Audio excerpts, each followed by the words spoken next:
নমস্কার, আমার চ্যানেলে সকলকে স্বাগত। নিশ্চয়ই সকলে খুব ভালো আছেন। তো এখানে দেখুন ভিডিওতে ইনকা গাঁদা কেমন পুরো মাকড় বা মাইটসের আক্রমণে পুরো কেমন হয়ে গেছে। এর আগে আমি অনেক ভিডিওতে বলেছি নতুন গাছ কেনার পর কি করতে হয় না করতে হয়। তো আমি ছিলাম না, এই ভিডিওটি করেছি আমি দুর্গাপুরে গেছিলাম, সেখানে গিয়ে করেছি একজনের বাড়িতে। তো দেখুন কেমন হয়ে গেছে গাছগুলি। তো আজ খুব সহজভাবে বলে দেবো, এর আগে ভিডিওতেও বলেছিলাম কিন্তু তাও আমি এখানে আবার সহজভাবে বলে দেবো। আর কতগুলি পদ্ধতি, একটি ওষুধ স্প্রে করলেই এর মানে থেকে মুক্তি পেয়ে যাবেন, এবং কখন করবেন না করবেন এই নিয়েই আজকের ভিডিও। তো সম্পূর্ণ ভিডিওটি দেখতে থাকুন, আর যদি ভিডিওটি ভালো লাগে তাহলে অবশ্যই ভিডিওটি লাইক করবেন আর কমেন্টে অবশ্যই জানাবেন। আর যারা এখনও সাবস্ক্রাইব করেননি চ্যানেলটি তারা অবশ্যই সাবস্ক্রাইব করে দেবেন। তো দেখুন মাইটসের আক্রমণে গাছগুলি কেমন হয়েছে। তো একটি ওষুধ স্প্রে করলেই কিন্তু খুব ভালো ফল পাওয়া যায়। আর ওষুধটি 2 থেকে 3 বার স্প্রে করতে হবে, কারণ এই গাছগুলি একদমই মানে খুবই কুঁকড়ে গেছে। তবে আমি এর আগের অনেক ভিডিওতে বলেছি যে কি করলে এই মাইটস বা মাকড় যেগুলি আসে না। এর কারণ হচ্ছে ধরুন কেন আমি একটা তো প্রধান কারণ বারবারই বলছি, ওয়েদারের খামখেয়ালিপনা। কেন যখন শীত শুরু হচ্ছে তখন কিন্তু আমাদের ঠান্ডা ছিল না।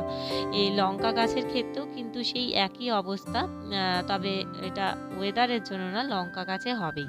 তো এই ধরনের যে ফুলগুলি যদি আপনারা পেতে চান, ধরুন যে গাছগুলি মাইটস লেগে গেছে বা প্রথম থেকে যদি আপনারা না হয় মাইটস, তো তার জন্য কি করবেন আমি সহজেই বলে দিচ্ছি।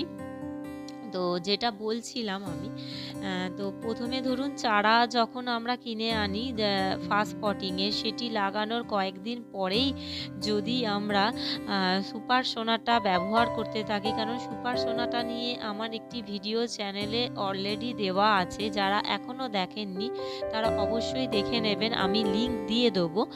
আর ধরুন যে গাছগুলি আমি দেখালাম সেখানে যখন মাকড়ের আক্রমণ হয়ে গেছে তখন আপনারা সেখানে সুপার সোনাটা তো অবশ্যই ইউজ করতে পারেন, আবার সেটি কমে যেতে পারে। কেন সুপার সোনাটায় শুধু মাইটসই আটকাবে না, তার সঙ্গে গাছের ওভারঅল হেলথ, কেন ভিটামিন কাম অনেক কিছু করে।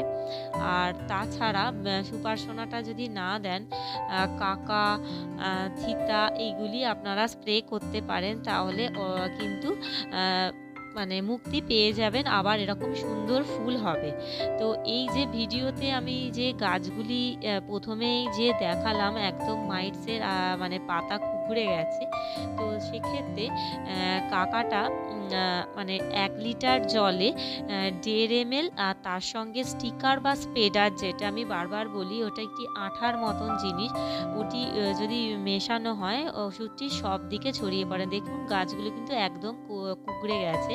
এতটা যখন মানে আক্রমণ হয়েছে তখন আপনারা 4 থেকে 5 দিন গ্যাপে 2 থেকে 3 বার করবেন। ধরুন আজকে একবার দিলাম, 4 দিন গ্যাপে বা 5 দিন গ্যাপে আবার একবার স্প্রে করব, আবার 5 দিন গ্যাপে আবার একবার স্প্রে করব। এরকম আশা করছি 2 থেকে 3 বার স্প্রে করলেই কিন্তু এই মাইটসগুলো চলে যাবে এবং আবার সুন্দর ফুল পাওয়া যাবে। তো আমি এখানে স্প্রে করা দেখাতে পারলাম না, কারণ ওই যে ভিডিওতে যে গাঁদা গাছগুলি দেখলেন সেগুলি আমার নয়, তো সেই ক্ষেত্রে আমি স্প্রে করাটা দেখাতে পারলাম না। তবে মানে আক্রমণটা যতটা মাত্রায় হবে সেরম অনুযায়ী ওষুধটা স্প্রে করতে হবে। ওরমভাবে স্প্রে করলে, ধরুন আজকে আবারও বলে দিচ্ছি, আজকে ধরুন যদি স্প্রে করি আর আবার কিন্তু 4 থেকে 5 দিন গ্যাপে আবার একবার স্প্রে করব, তাতে যদি না কমে তাহলে আর একবার দেবেন, তাহলেই কিন্তু ওটা মাইটস থেকে নিয়ন্ত্রণটা পাওয়া যাবে। তো ভিডিওটি যদি ভালো লাগে অবশ্যই চ্যানেলটি সাবস্ক্রাইব করে দেবেন। তো আজ এই পর্যন্তই। সকলে ভালো থাকবেন, সুস্থ থাকবেন, আবার একটি নতুন ভিডিওতে দেখা হবে।